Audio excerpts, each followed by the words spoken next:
Once counted amongst the Emperor's Chosen, the warriors of the 14th Legion were originally known as the Dusk Raiders, a name they earned through their brutal dusk-time assaults across Terra and beyond. They were warriors of an unshakable fortitude, grim, tireless, and relentless. But that was before their reunion with their Genethar Mortarion, and before their unfortunate fall. Following their unification with Mortarion on the toxic world of Barbarus, the Legion would adopt a new name, the Death Guard. This change would mark more than just a symbolic shift, as it was a harbinger of what they would become. Mortarion, shaped by his childhood of hardship in Barbarus's poison-choked mountains, reforged his gene sons in his own image, impervious to pain and obsessed with endurance. During the catastrophic events of the Horus Heresy, Mortarion would cast aside his oath to the Emperor and align with the War Master, not because of how he was treated, but rather due to his undying hate of all things Psyker. The Death Guard would become one of the 9 traitor legions, as Barbarus itself would later be annihilated amidst the fires of rebellion. In the wake of its destruction, the Legion vanished into the warp, re-emerging on a new homeworld, the Plague Planet, deep within the Eye of Terror. Here, a transformation took hold. In their quest to transcend mortality, the Death Guard, in no small part due to Typhus being rather underhanded, gave themselves to Nurgle, the Chaos God of disease, entropy, pestilence, and despair. What followed was no mere corruption, but rather an utter and complete metamorphosis. Their once pristine armor now festered with boils, rust, and rot. Their flesh eternally slogging off and regenerating. Their bodies playing host to every known contingent, yet feeling no true pain, no fear, no weakness, as their bloated forms were essentially moving corpses. These fallen angels would now become what is colloquially known as Plague Marines, Nurgle's chosen instrument of war in the 40th millennium. They are virtually unkillable, though not invulnerable. Their resilience is what makes them nearly immortal. Their existence is a form of eternal suffering, masquerading as immortality.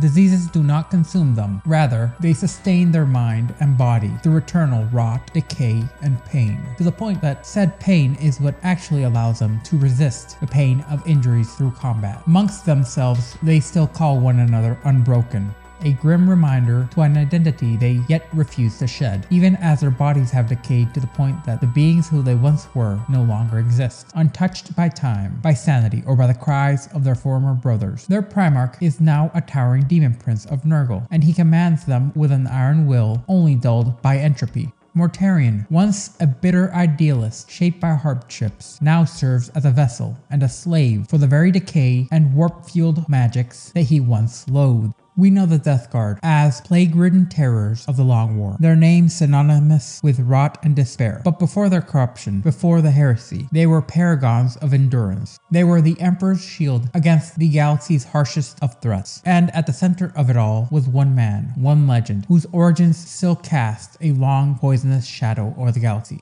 The Death Guard were once hailed as the strongest and most enduring of the legions Astartes, warriors shaped by the image of their Primarch Mortarion, forged from his very genetic essence. They inherited not only his resilience, but his grim outlook and fierce independence. Mortarion's strength, however, was not a gift freely given. It was earned on a world almost designed to kill.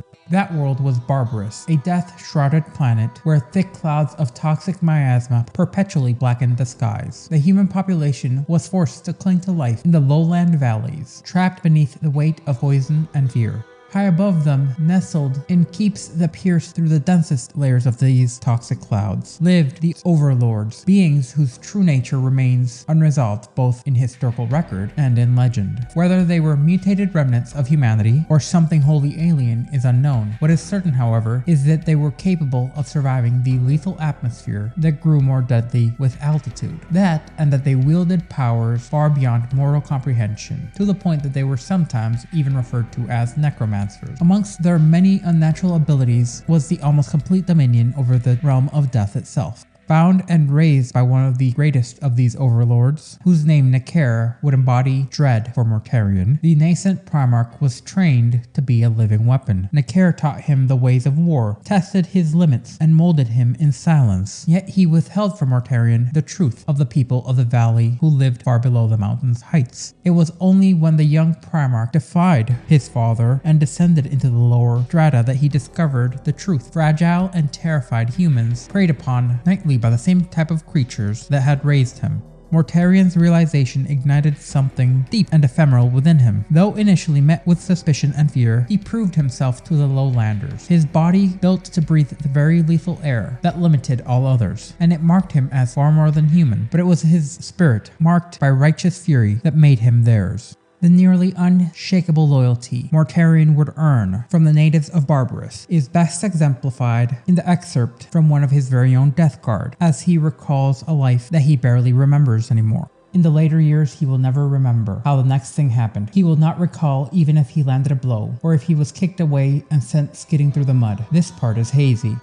This moment, when the balance of fate tripped over, is vague to him forever, clouded by the stagnant mist that birthed it. But he remembers the newcomer's face, a face emerging from the fog, cowled like a human's, gray and drawn, the skin sucked tight over lean bones. Brox is on the ground by then, his breath knocked out of him, his eyes staring. The newcomer striding into battle, charging out of nowhere, swinging a scythe like Brox's father did, two-handed back and forth. He is huge, not as huge as a Pale King, but far greater than any mortal man, and the power in those reaping arcs is incredible. He has already wounded the Pale King, cut it open, spilling the massive entrails over its flabby stomach, and he is not stopping. He is pressing on, driving it back, goading it. The Pale King tries to respond, but it is too slow, too slack, and its smiles are ripped from it. Brox gets up, his lungs burning. He is bleeding, but barely feels it. The spike is still in his hand, and he tries to use it, jabbing at the Pale King's monstrous foot. His efforts are useless, but he keeps at it, trying to drive the sharp point in. The newcomer is unbelievably fast, unbelievably strong, whirling around and sending his cloaks flying like flails. The Pale King is lowing now, blubbering, weeping blood. Impossibly, it is being killed. Other settlements see this and join in the attack. Suddenly, they are hunters, not fodder. They strike out, barely believing they are doing it, and the Pale King reels, bewildered by the change. In truth, however, none of them matter. Vrox does not matter. It is this newcomer who is doing the work. He is single-handedly carving the monster into ribbons, using that scythe in ways Vrox never dreamed possible. He harries it back into the fog. He cuts it apart in there, throwing out specks of blood that halt and shiver on the stones. Eventually, the bellowing dies out. The whoosh of that great sickle stills. Mist then closes over the scene of the carnage. As if abashed by it, Vrox is on his knees, exhausted, staring into the murk. The rest of the survivors stare at one another. Vrox begins to wonder if it has been some kind of cruel dream. He begins to wonder if the newcomer was a phantom sent from the heights, just another trick played by this world that loathes. But then the cowled figure reemerges, unbowed, as tall as a sheaf of uncut corn.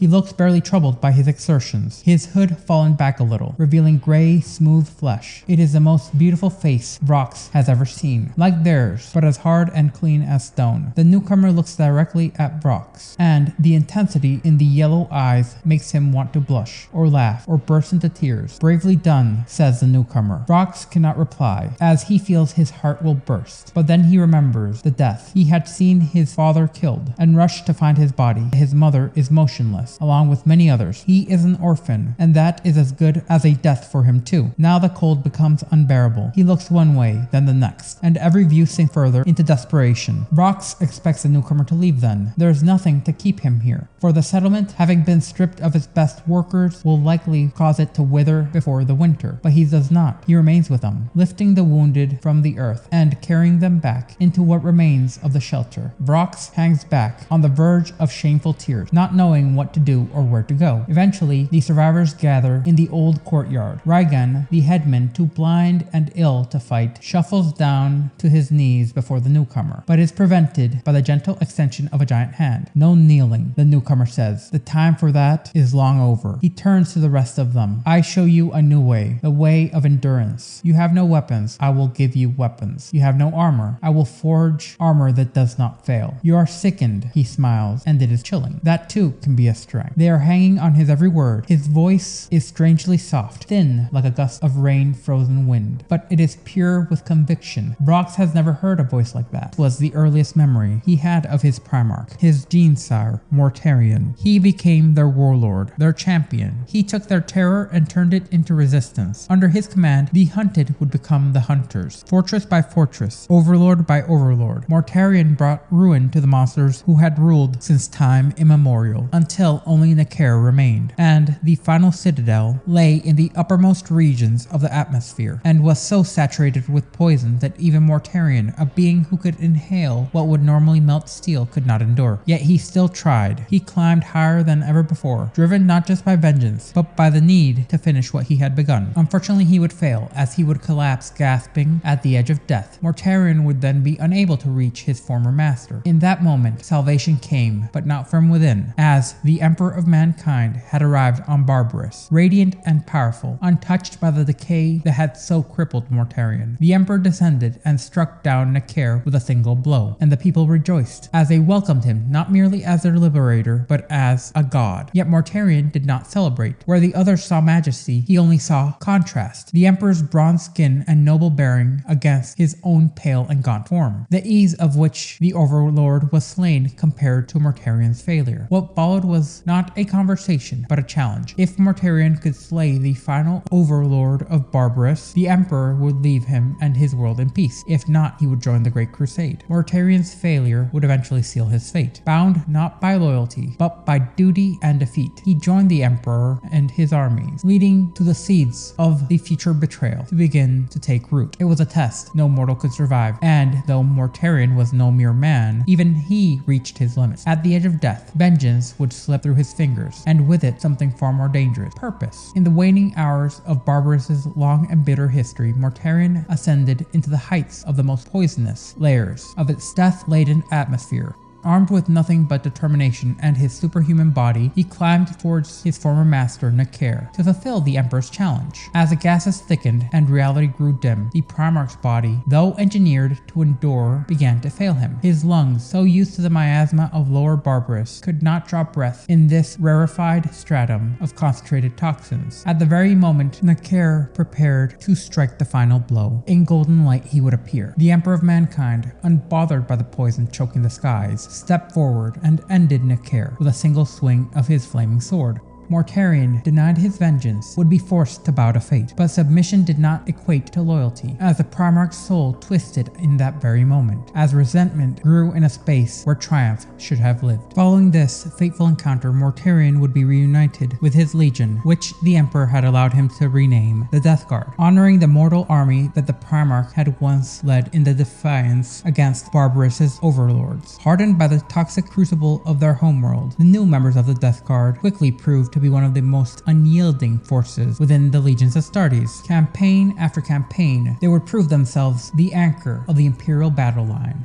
combating the enemies of humanity in a stoic resilience that would become a symbol of the Imperium's immovable will. And this would be best exemplified in the first independent action that the Death Guard took under Mortarion's command, the chilling conquest of Gispeller, a campaign where the Death Guard and their newly anointed Primarch, Mortarion, would conquer a pocket empire anchored by the teeming hive-world of Gispeller. This was a defiant bastion of humanity that dared spurn the Emperor's light. When explorator vessels and Imperial emissaries ventured forth, they were met not with open arms, but with volleys of fire, a grave insult to the Imperium's dominion. For years, cautious Imperial officials hesitated, wary of Gispeller's might amidst the other savage wars within the sector. Yet into this stalemate marched Mortarion and his freshly reunited Death Guard, their souls ablaze with the need to prove their worth. To Mortarion, the iron-fisted tyranny of Gispeller's overlords mirrored the suffocating chains he'd shattered on Barbarus. Without herald or hesitation, his fleet descended upon the system as a scythe leading through the void. The outer ramparts of Gispeller, a lattice of asteroid fortresses and blazing fire ships, crumbled before the Death Guard's relentless advance. Mortarion, eschewing the lesser worlds, set his sights unrelentingly on the capital hive. His flagship, the Fourth Horseman, a 3-kilometer-long, veritable harbinger of doom, leading the charge. This monstrous assault would crash into the upper spires of Gispeller's primary hive, sundering its lofty towers and disgorging 11,000 Death Guard Astartes directly into the heart of the fray. In a mere night and day, the hive fell, its streets awash with the blood of every man, woman, and child who dared resist. The slave soldiers of Gispeller would be ill-prepared for such horror, as they would recoil in dread as the Astartes' ceramite-clad forms shrugged off their pitiful stubbers and lasguns, forcing them to retreat to fortified ramparts. Yet they found no sanctuary, only death. The Death Guard pressed forward with grim precision, annihilating every counterattack and leaving ruin in their wake. Their phosphex bombs unleashing clouds of corrosive terror that choked the life from the very air itself. Even as the enemy fled into the hive's dark and toxic depths, the Legion hunted them down, their slaughter unrelenting. With the primary hive secured,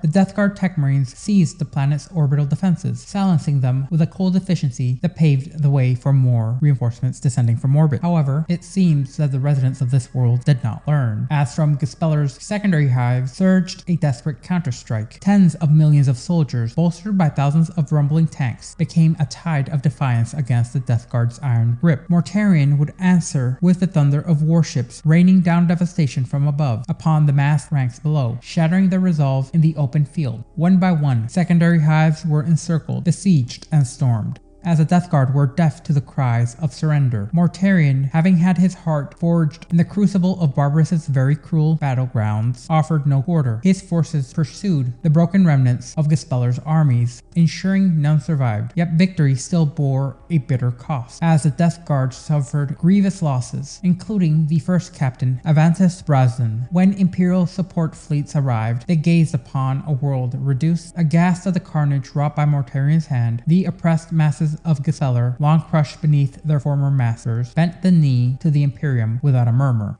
And in the surrounding systems, every world trembled, submitting swiftly upon hearing of the Death Guard's arrival, seamlessly succumbing to the Emperor's rule, haunted by the specter of the Death Guard's wrath, to the point that even a year after Mortarion's rediscovery, as the Emperor attempted to gift him with a legendary weapon from his very own armory, Mortarion would deny the gift chosen by the Emperor, instead choosing another weapon, one that he would carry straight into demonhood, Lantern, and that event would go as follows. You refused my token? The Emperor's words were mild, but there was a warning buried amongst them. In a day of protocols broken, would this be one too many? Mortarion considered that as his gaze ranged around the room and settled on a weapon sitting in a plasteel cradle. A pistol, a heavy drum-shaped firearm made for hands of something bigger than a man. It was cast out of copper, brass, and steel, and the form reminded Mortarion of a craftsman's tool. This was not the overwrought rendering of some weapon artist. It was a killer's device, industrial and heavyweight. Without asking permission, Mortarion went to the gun and gathered it up.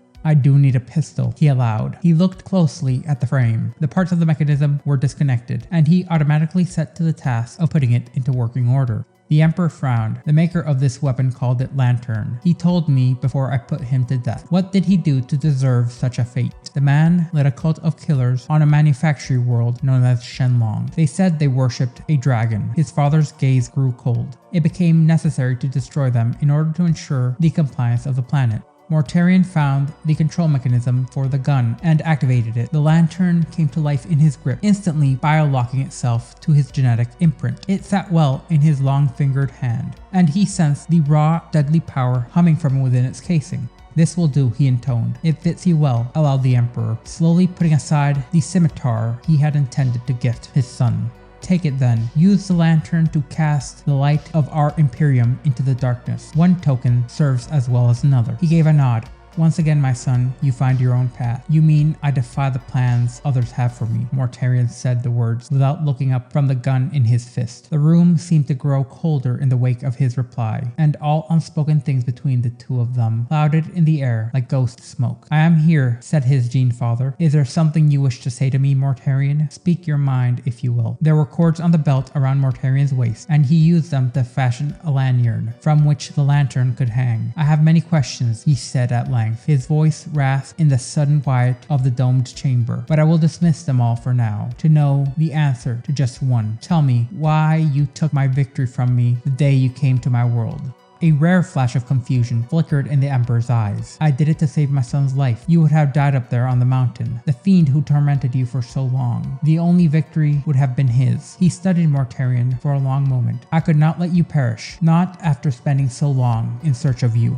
And yet it was your challenge that sent me there, was it? We may still have much to learn about one another, my son, but one thing is clear to me. The Emperor pointed at Lantern. Is there anything in your life you have done that has not been an act of rebellion, of defiance? You faced Necaer by your choice. The door was already open. You prevented me from stepping through. He knew what you would do, said his inner voice. He made you. After all, who better to know how to play you? A chilly, unknowable distance settled in the Emperor's manner.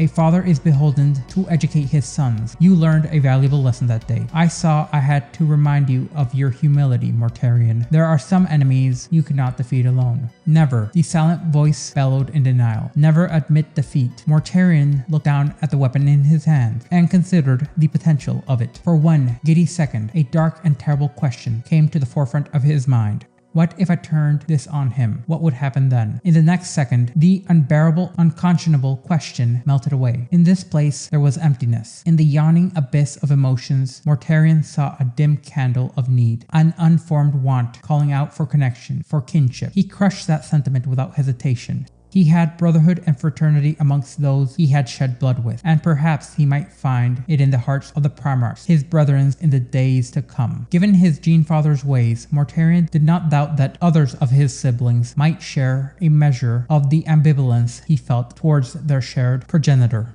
The Emperor allowed you to be taken when you were just a child. Then he found you again, only to diminish you. And for what? To mirror what Nakir had done? At least the Overlord had been honest about his cruelty. Will you look beyond this, Mortarion? The Emperor offered his hand. Will you fight by my side in the Great Crusade, my son? I will. He took the offer, and the pact was made. I have no choice, he added. Yet, even Mortarion's resolve could not insulate him from the events that would come. When the Horus Heresy ignited a civil war across the galaxy, Mortarion, still nursing his resentment towards his Genesire, cast his lot with the War Master Horus. It was a betrayal born not from a shared ideology, but rather a bitterness, a slow, corrosive poison that mirrored the ones he had breathed on Barbarus. As the traitor legions made their way towards Terra, the Death Guard's fleet would be swallowed up by the warp. There they would encounter more than time distortion or navigational hazards. They would be assailed by a warp-borne disease and pestilences so foul that their legendary durabilities failed them, thanks to one of the most traitorous second-in-commands of any legion, Typhus, once Calas Typhon, lord of the First Plague Company and host of the Destroyer Hive. What would begin as coughing fits and fever would evolve into a grotesque metamorphosis as the Astartes' bellies distended with corpse gas and their skin slothed away as the once proud warriors were reduced to delirious husks. What precisely transpired within Mortaria's soul remains largely unsolved. However, reconstructions of the event go as follows.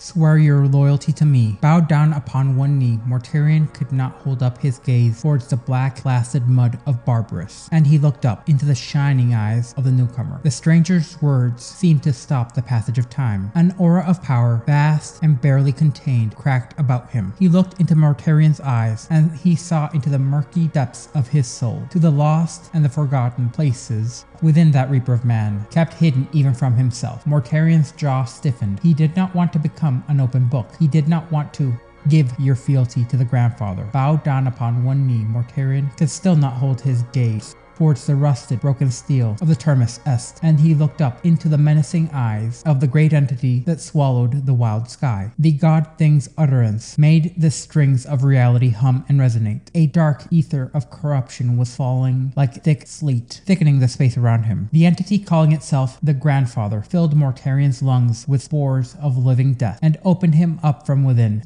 tearing apart sealed spaces to find the rich meat of his unseen fears and his most secret hopes. Mortarion's fists clenched as he could feel his soul stripped bare. You have chosen the only path you can, said his father. You are my son. You are my champion. I have waited so very long for you this day, and this day's dawning has long been awaited. Time and moment past and present. The structures of them crumbled and turned into sand, smothering Mortarion in the elsewhen. He was there on Barbarus, and it was decades gone, and he was there in the utter instant of the Imperium, together and separated, divided and merged. His father, the Emperor of Mankind, his patron, the Lord of Decay, Nurgle, beckoned to him, offering Mortarion what he could not refuse. His oath and his honor forbade him from taking any other path from this moment forward. He had sworn to bend the knee to the stranger at the lodge if he could not defeat the High Overlord. and he had vowed to protect his Genesons and his legion beyond all else. Mortarion struggled, frantically trying to grasp the truth and the lies, desperate to separate the ragged, deathly present from the echoing ashen past. Which was his reality, or were all things true? What price is an oath given in madness? He whispered words, he howled them into the void. What do you want, my son? What do you want, my champion? The voices merged into a single tantric reverberation through his bones and his physical form, into the bounds of his turbulent, unquiet psyche. I want to endure. Then rise, said the stranger. Rise, Mortarion. There is a brotherhood awaiting you in the stars, the likes of which you cannot comprehend, and with it a purpose that will illuminate the galaxy, a crusade upon which your name shall be etched into eternity. Then rise, the grandfather told him. Rise, the prince born of death. Vengeance awaits you in the realm of man, and with it the blackest, most dire purpose, a slaughter by which your name will be feared, until the last human soul fades to entropy. Mortarion said the vow without reservation. I will give myself to your banner, my blood and my bone, the unbroken force of my will and the power of my spirit. These are yours to command if you grant me deliverance. His hand found the damaged, cracked blade of his war scythe, and he gripped it hard enough to cut metal and draw blood. By this I so swear. He looked down and saw the transformation take hold. A force of immeasurable, mutational power crashed through his physical form and overwhelmed the pitiful limit of his flesh and blood. Mortarion tore away, rising to his feet, changing with each heartbeat. From his spine burst pestilence, insectile wings that quivered and cracked with the new change. His soul soaked in the corrupting energy, dying and living, reborn and obliterated. The flesh of his gaunt features pulled tight, dragging his mouth into a riotous grin, the smile of death itself. He would endure. Welcome home, said the voice. Mortarion had called out for deliverance, and something in the Imperium had answered. And when the Death Guard finally emerged from the warp, they were no longer the Emperor's sons. The shining white, gray, and off-green of their warplate had been stained with filth, their forms no longer merely transhuman. They had become plague bearers, avatars of disease and rot. Each warrior had become a carrier, a vector for the most virulent strains that the plague god Nurgle could devise. Cursed to a deathless state of eternal decay, they found a new purpose in the spreading of pestilence across the stars, not in conquest, but in contamination. In the aftermath of the heresy, Mortarion would lead his now corrupted legion into the Eye of Terror. While other traitor forces splintered into countless warbands, the Death Guard remained remarkably intact, a testament to their unnatural endurance and the ironclad structures that Mortarion had instilled within them. Deep within the warp, he had claimed a world and remade it into the image of Barbarus, christening it the Plague Planet. From this festering throne world, the Death Guard would continue their assault, often emerging through the Cadian Gate to spread Nurgle's virulent gifts across Imperial sectors, their tactics becoming infamous. On more than one occasion, newly manifested plagues, unknown to even the orthobiologists, would ravage Imperial lines in mere hours before the Death Guard's assaults would arrive. These synchronized biological and physical attacks have constantly sown devastation across dozens of fronts, slaying countless of warriors and tainting innumerable worlds. Meanwhile, the larger galactic tragedy continues its cycle. The Emperor of Mankind, following the terrors of the Age of Strife, had sought to end human division and prepare humanity to survive the threats of chaos, xenos, and their own destructive nature. The Great Crusade was to be the culmination of this great vision, a galaxy-spanning campaign led by his Space Marine legions, commanded by his sons, forged in part from the veterans of the Unification Wars on Terra. They were to be more than soldiers. They were to be exemplars and architects of a new order under the Imperial truth. Yet one of the greatest of those exemplars, the Death Guard, fell, and in doing so they became the very threat that the Crusade was meant to extinguish.